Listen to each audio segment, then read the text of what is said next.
แก๊ส18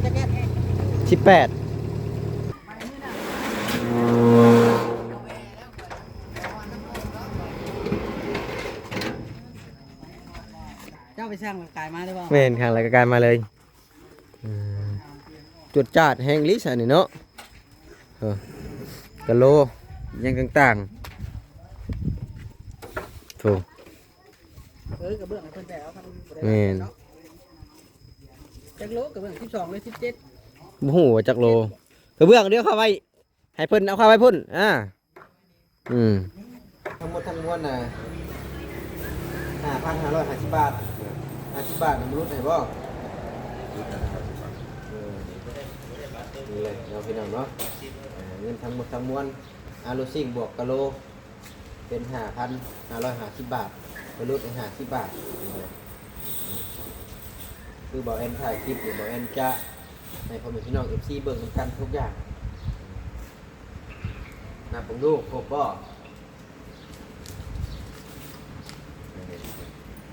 ส่วนทอนมาให้500 บาทนี่พอดีปลายมัน50 บาทไปลดให้นะนี่แหละพี่น้องเอ้ยอารูซิ่งบวกกะโลนี่กะโล18แก๊สแล้วก็อารูซิ่งน่ะ5แผ่นมีกันสาดแล้วก็ตะปูเกี่ยวหลายอย่างนั่นแหละรวมทั้งหมดก็5,500เนาะพี่น้อง5,510 บาทแต่ว่าเพิ่นลดให้50 บาทสบายดีสวัสดีพ่อแม่พี่น้อง FC เบิดสุขุสู่คน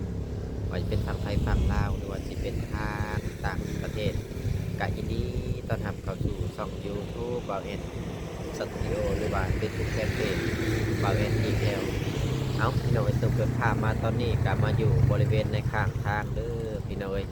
กับพอดีว่าบ่าวเอ็นกำลังจะเดินทางไปบ้านของน้องแต่เพิ่นนี่แหละเนาะกับพอดีว่ามาสั่งอารูซิ่งเนาะคืออารูซิ่งเนี่ยบ่าวเอ็นสั่งแต่ว่านนี่พุ่นแหละเนาะพี่น้องเนาะแต่ว่าบ่าวเอ็นน่ะยังบ่ทันได้จ่ายเงินเนาะก็พอดีว่าบ่าวเอ็นกำลังเดินทางมาแต่เอาเงินที่ผู้ใหญ่ใจดีหรือว่าทางผู้หลักผู้ใหญ่หรือว่าแม่ใจดีคนที่เพิ่นช่วยเหลือต่อเติมบ้านของน้องแต่ในครั้งนี้ก็คือเพิ่นบ่ประสงค์ออกนามเนาะพี่น้องเนาะเพิ่นประสงค์ออกนามแค่ว่าผู้ใหญ่ใจดีเนาะก็คือเงินทางผู้ใหญ่ใจดีเพิ่นฝากมาในรอบนี้นะเป็นจำนวนเงินอยู่ 13,000 บาทเนาะหลังจากเงินจำนวน 13,000 บาทนะบ่เอ็นไปเอาอยู่ร้านแต่ที่นี่ร้านเพิ่นหักไป260 บาทเนาะจากเงิน 13,000 บาทนะก็เหลืออยู่12,000 บาทกับ740 บาทเนาะพี่น้องเนาะและที่นี่แม่เพิ่นให้บ่เอ็นเป็นจำนวนเงิน 1,000 บาทเพื่อให้ค่าน้ำมันน้ำมันและจำนวนเงิน13,000 บาทนะยังเหลืออยู่ 11,740 บาทเนาะพี่น้องเนาะและที่นี่บ่เอ็นไปสั่งอารูซิ่งบวกกะโลเบิดไป5,550 บาทและสั่งไม้1,300 บาทและที่นี่ก็บวกกับสั่งเสาแน่แล้วก็ปูนแน่เนาะพี่น้องเนาะก็เบิดไป1,900เนาะพี่น้องเนาะเบิดไป1,900และเงินทั้งหมดทั้งมวลใน 11,740 บาทนะบวกค่าเอารถซิ่ง 5,550 บาทแล้วก็บวกไม้ 1,300 บาทแล้วก็บวกปูน 1,900เนาะพี่น้องเนาะบวกค่าสร้าง 2,400เนาะพี่น้องเนาะบวกค่าสร้าง 2,400ในระหว่างสร้างเพิ่นมุงต่อเติมออกไป1,000 บาทและ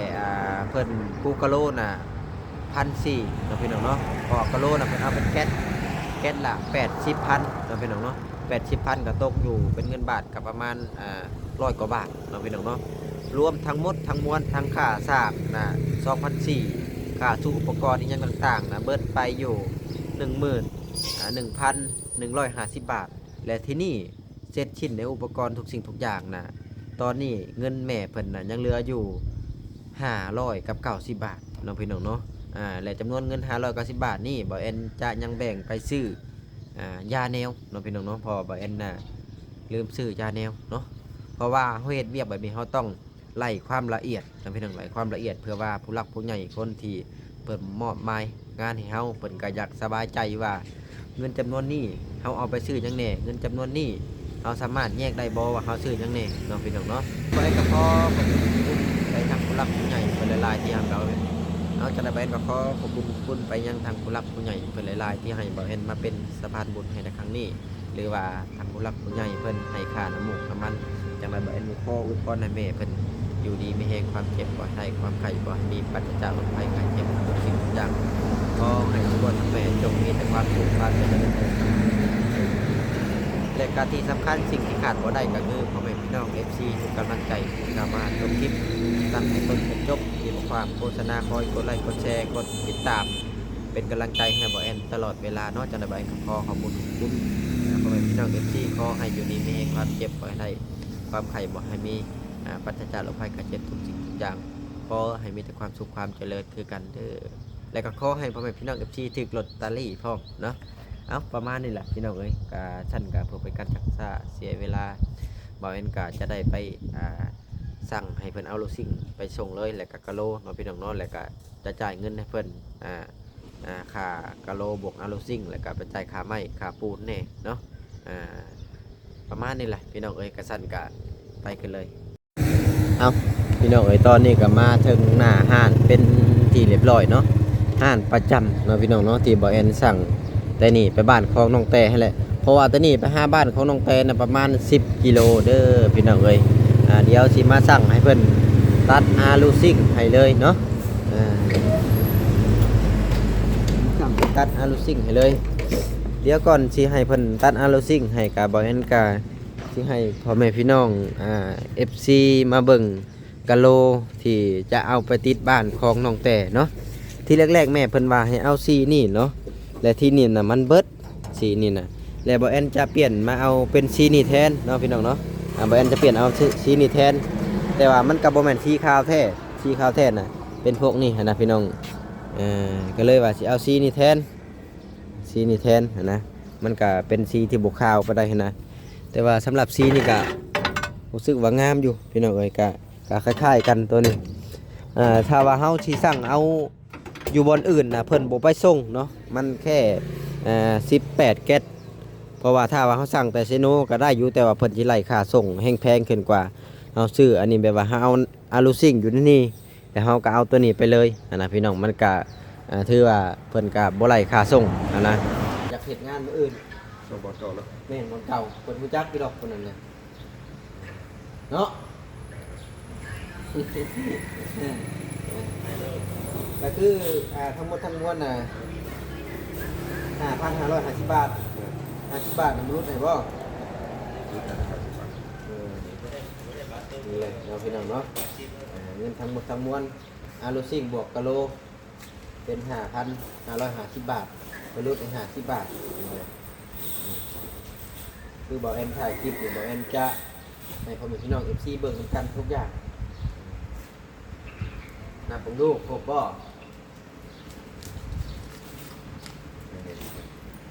กดทอนมาให้500 บาทพอดีไปมา50 บาทไปลดให้นะ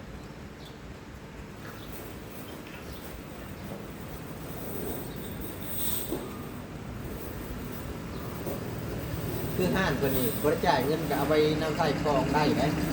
ถ้าเถื่อบริเอ็นนะเอาไปก่อนเดี๋ยวบริเอ็นมาจ่ายตำหลักเพื่อให้เอาไปนี่แหละพี่น้องเลยอาลูซิ่งบวกกะโลนี่กะโล18แก๊สเลยก็อาลูซิ่งนะ5แผ่นมีกันสากเลยก็น้ำเกี่ยวหลายอย่างอะไรรวมทั้งหมดก็5,500เนาะพี่น้อง5,510 บาทแต่ว่าผมลดให้50 บาทเดี๋ยวยังเรือไหมเนาะเรือไหมแล้วก็เสาทุกคนเนาะเดี๋ยวเอายาแนวน้ำเพิ่นก่อนไล่บังดูบินน่ะครบแล้ววะจะหน่อยมันบ่ครบคือมื้อนั้นนะเอาไปจะหน่อยบ่ครบคือมื้อน่ะมันบ่มีเวลากลับเอานะไล่กลับบังดูน่ะเป็นอาลูซิง3 เมตร5 แผ่น แม่นกันชาติ3 เมตรตัวใหญ่ตัวใหญ่3 เมตรเอง แม่นแผ่นหนึ่งยางละแผ่นตัวนี้ ตัวนี้ฮะตัวน้อยตัวใหญ่แม่นยางละแผ่น3 แม่นเนาะ2 ถุง2 ถุงแม่นกะโล18แก๊สแม่นอันนี้ยาแนว2แนว260,000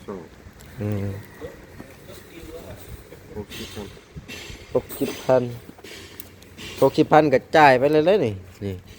ไล่เท่าไหร่นี่ 68มาทอนมา 8,000ให้เบิ่งน้ำกันเลยพี่น้องเอ้ยว่าใช้เงินในจำนวนหยังจำนวนหยังเพราะว่าผู้หลักผู้ใหญ่เพิ่นก็อยากเบิ่งว่าเฮาเอาไปใช้ในจำนวนใดนะเฮามีความรับผิดชอบแล้วเฮ็ดไปสิคือว่าอุปกรณ์อหยังต่างๆครบจบบ่ว่าสิเป็นพวกตะนางบ่หรือพวกตะข่ายนั่นแหละนี่เลยอาลูซิ่งมีทุกซี่พี่น้องเอ้ยมีทุกซี่ทั้งนี้ก็หายแต่ปูอยู่นี่แหละเพิ่นมาอยู่ไหมคนนี้เนาะยังว่าบ่ได้ภาษาลาวนี่แหละพี่น้องเอ้ยถือว่าอุปกรณ์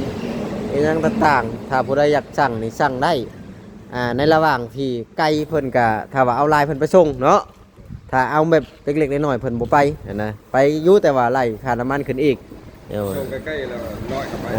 ป ใกล้ๆแบบบ้านน้องแต่10 กว่ากิโลนี่ไปเนาะถ้าว่าไกลยกตัวอย่างว่าไปสัก30-40 กิโลเพิ่นก็ถ้าว่าเอาลายแบบมันสมดุลกันเพิ่นก็ไปนะพี่น้องห่านไม้ก็พอดีว่าจะมาจ่ายเงินค่าไม้ให้เพิ่นนั่นแหละเพราะว่าไม้เมื่อวานนี่นะ9โตเนาะโตละ95รวมทั้งหมดก็เป็น855,000ถ้าว่าตีเป็นเงินบาทก็1,300 บาท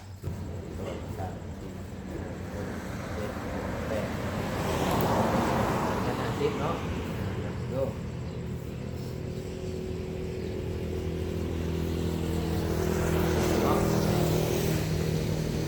ปกติ55เนาะจะเล่นไป5,000เลยเพราะว่ากันของกินของชายในที่8เป็นแล้วก็95,000หรือว่ามันจะเป็นแล้วแต่ตัวเข้าไปเด้อพี่น้องก็พอดีว่าเฮาสิสั่งเช่านะก็เลยว่าที่วัดเบิ่งว่ามันตกจำได้นะ เจ้าช่างจะเช้าไป เช่าหนึ่งเอฟซีวัวควันก็ได้ หัว เอ ว่า ฟซีว่าบ่เอ็นต่อเติมในเถื่อนละเช่าแท้ว่านะที่รอบที่3เด้ก็จังที่แรกๆก็ได้เช่านึงว่าหรือเปล่าที่3ก็เช่านึงนะโอ้บ่เอ็นเฮ็ดเถื่อนเถื่อนละเช่าเนาะ เอาเลยเป็นเพื่อนเช้าเดียว เบิ่งเอาดีๆก่อนนี่ก็ได้นะเบิ่งตัวหน่อยเม็ดเป็นขาดนี่ชื่อแท้อีกแล้วนี่ เจ้าคือบ่ให้น้องบอยจับไว้รู้โอ้ยยกขึ้นพุ่น ยกขึ้นเด้เอ็นยกขึ้นเพราะว่าอยากให้มันวิดราคาของน้ำหาหน้าแพทย์ ปล่อยลงไม่ สูงพบไปจักน่ะเนาะ เอาตะปูนี่ดิ 2 เมตร 80 2 เมตร 90 3 เมตร 3 เมตรเลย มันสิสูงแห้งอะนะ เอาเลยนี่ สนับพอดีตกอยู่2 เมตร 70หรือเราอยู่30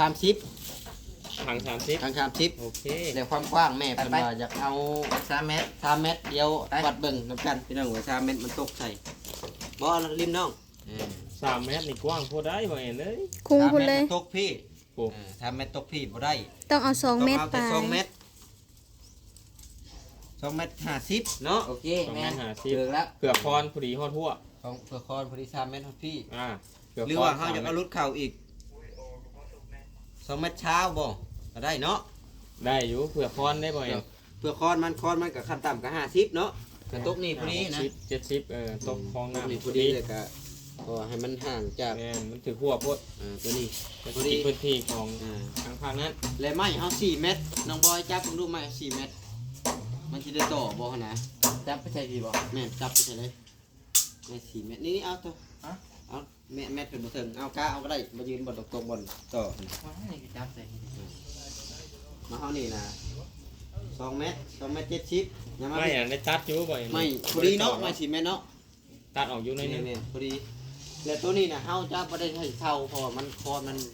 บ่ไกลนะสิตอกแปะกับตัวนี้ อ๋อ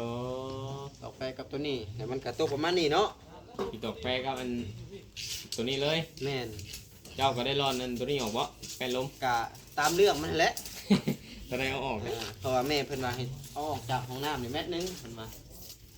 เอากะเอา อ่า เม็ดนึงประมาณนี้เนาะแพท แม่ได้สร้างมาหนูแบบไปอีก เม็ดนึงนี่เพื่อคอนนี่ตกที่บ่ได้คอนมันสิตกที่ดินแม่ตุกแก้ว เอา80ก็ได้ 80หรือ50เนาะ แม่นครออกมาตั้ง50เซน อันนี้ห้องน้ำมา พอดีงามพี่น้องเนาะ แม่นที่แรกๆคิดว่าแม่เพิ่นสิมุงลงแบบที่ เพราะว่าเพิ่นก็บ่เห็นตัวจริงเนาะ แม่นแบบ เพิ่นก็เบิ่งแต่ในคลิป ได้ว่า ซะ บางทีก็เฮายืนมันเปลี่ยนทิศนะ แม่นคือกว้างได้เวลา มันเฮาเบิ่งมัน กล้อเข้าไปเพิ่นจะกล้าเข้ามาแล้วเขาก็เอาซ้ำได้นะพี่น้องลดลงไป แต่ทีนี้ก็เลยว่าเอาเสาหนึงทีแรกๆบางอันคิดว่าแม่เพิ่นสิมุ่งลงมาพี่พร้อม โอ้ มุ่งสิพร้อมหันนั้นแล้วทีนี้แม่เพิ่นว่ามุ่งลงด้านเดียว ด้านเดียวด้วยแล้วบ่เห็นเออด้านดียว และแม่เพิ่นก็ถามว่าโตระหว่างมันเบิดสิการศาสตร์สิเอาหยังเจ้าปันเนาะเพราะว่าเพิ่นอยากให้น้องแต่น่ะดังไฟอยู่นี้เพิ่นว่านะดังไฟอยู่บริเวณนี้หรือว่าอีหยังก็แล้วแต่บ่ให้ฝนมันตกใส่ในระหว่างตัวนี้ประมาณนี้เด้อบ่เอ็นก็ได้อธิบายให้ทั้งผู้หลักผู้ใหญ่เพิ่นเบิ่ง เทต้องไปเทพื้นอีกเด้อนี่บ่เห็นเด้อ เทจากช่องสอบเนาะ แล้วพูดแล้วสองสอบได้ เพราะว่าบ่เอ็นช่างปูนมา10สอบก็บ่ฮู้ว่ามันสิเรือหรือบ่เรือ 10สอบเด้นี่เหลืออีกสอบหนึง แม่นกลับมา สอบละ โอเคนะเพอดินมันเจ้ยดินมันยวงออกเนาะมันทางนี้มันกว้างทางนั้นมันผัดหอมหั่นนะถ้าว่าเขาจะเอาแบบเดียวมันก็บ่ได้มีแต่ว่าส่วนของน้ำนี่เอาได้อยู่ประมาณสัก50เซนเพื่อคอนมันออกก็พอดีเกือบตกละคั่ว แม่น ประมาณนี้แหละซะ อ๋อเพื่อนน้องโอพี่น้องเลย เพราะว่าเอาคออันยืมของเพิ่นคือว่ามาเมื่อกี้นี่คือว่าเฮ็ดรถใหม่แท้เดี๋ยวไปเบิ่งเพิ่นซื้อรถใหม่ก่อนบาทนี่พี่น้องเอ้ย เจ้ากำลังไปช่างบ่ เขาช่างเมื่อกี้นี่แหละเขาเอามานี่ โอ้เวียดดีเนาะเวียดนะให้ลูกน้องเก่งจังเอาลูกโอมาแล้ว เอาเลยเขาช่างเมื่อกี้นี้ลองตัวใครมาตัวท่าเอ้าเอ้า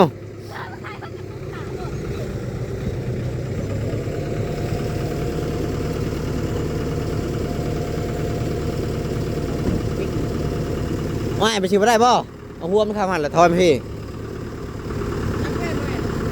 ห้า ไปว่าเนี่ย ย่อเอาบ่ คันขับกายไปเป็นเรื่อง เออกระเบื้องพร้อม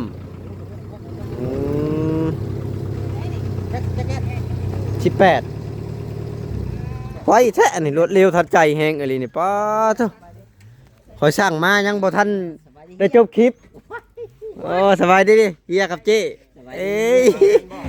รถค่อยนี่แล้วแม่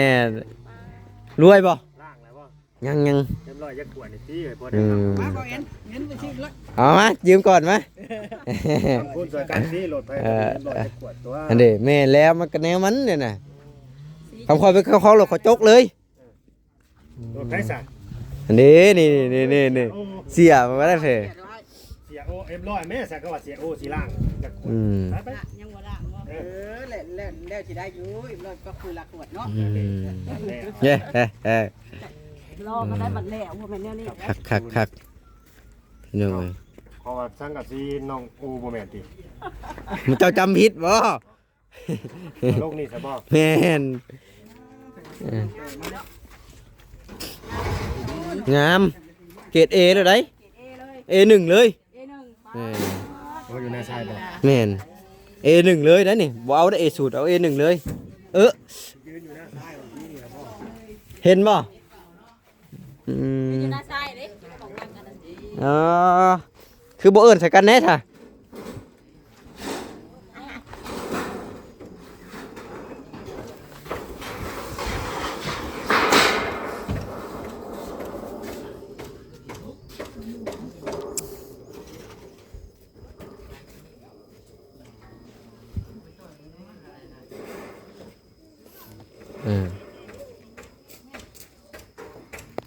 เอาแดดอันนี้พี่น้องเอ้ยถือเอาเครื่องกลับมาไว้แฮง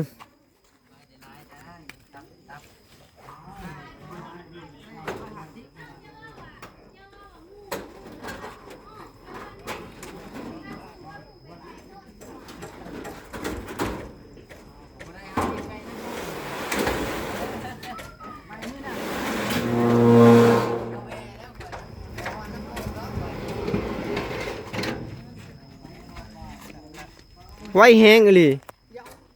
ทางสีไม่ร้ายมันเหลื่อมตา ยังไม่ได้จบคลิปได้มาเลย เจ้าไปสร้างกายมาได้บ่ ไม่เห็นข้างรายการมาเลย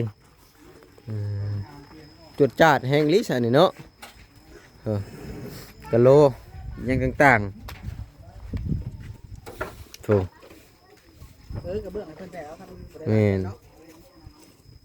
จักโลกระเบื้อง12เลย17 บ่ฮู้ว่าจักโลกระเบื้องเดี๋ยวเข้าไว้ให้เพิ่นเอาเข้าไว้พุ่นรวดเร็วแฮงอีหลีป๊าด คนเฝ้านะจำเบิ่ง ปักมือก็ท่าจะค่ำ เอามือเอาเครื่องมาบ่ครบอยู่ว่าเดี๋ยวถามเพิ่นดู เดี๋ยวเบิ่งก่อนเดี๋ยวเพิ่นเอาลงก่อน ดูนี่บ่เกี่ยวดอกดูนี่นะเพราะว่านาย แม่นพอเพิ่นเป็นแค่ผู้เอาขึ้นเอาลงซื่อ ว่าเห็นแล้วว่ารถใหม่ ๆเห็นแล้วอยากได้อยู่ด้วยนี่น่ะ ซื้อเอาแล้วว้าวโอ้โหเจ้าไปเบิ่งอยู่สวรรค์นะปี08 ปีอัน2008 หักตัวเตี้ย ตัวเตี้ยทำนี่แหละ 4ประตู 4ประตู บ่กันตัวเตี้ยน่ะมันบ่ทำนี้มันเตี้ยกว่านี้ เตี้ยกว่านี้บ่ ตัวนี้รถตัวเตี้ยอะไรนี่ ตัวธรรมดาติพอดีกระเทินบ่ตัวนี้น่ะ เดินธรรมดาก ระเทยบ่พอเราตัวนี้น่ะ บ่ได้ผู้ชายเด้ ชายแล้วของมาแล้วได้บาทนี่ไว้แห้งอลีอันนี้เดี๋ยวจังหน่อยเซามาอีกบาทนี่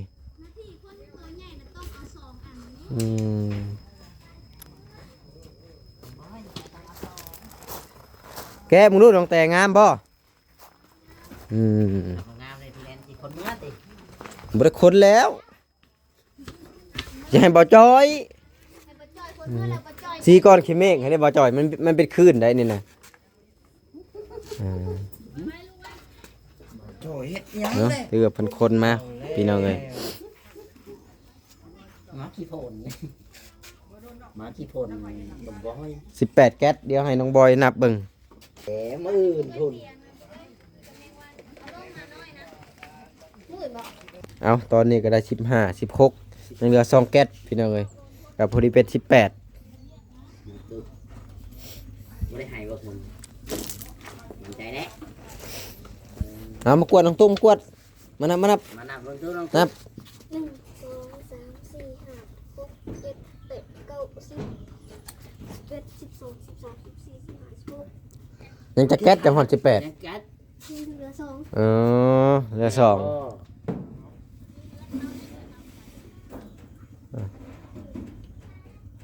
มันใจจักเปอร์เซ็นต์นะว่าเหลือ2นะ100หนุ่มบอยมานับแม่เจ้านะ 17 17แก๊ส บ่คือเด้มันคนละคนเนาะ เดี๋ยวเมื่อเปลี่ยนให้อีกแก๊สแตกแผ่นหนึง เออ แปดให้ เออ ทางเฮาเปลี่ยนให้เพราะว่ามันแตกแผ่นหนึงนะ โอเค แล้วเอามาให้บ่ โดยเอามาให้ โอเคเอาเพิ่นว่ามันบ่พอแก๊สหนึ่งมันแตกเพิ่นกำมือเปลี่ยนเนาะกำมือเปลี่ยนแล้วเพิ่นจังเอามาให้นี่แหละคือว่าเอาลูซิ่งนี่ก็มาครบยาแนวเอาแต่ยาแนวและลงมากับตะปูเกี่ยวเด้ ไก่เลาะบ้านเพิ่นไก่ อยู่ในทรายไปแล้วเ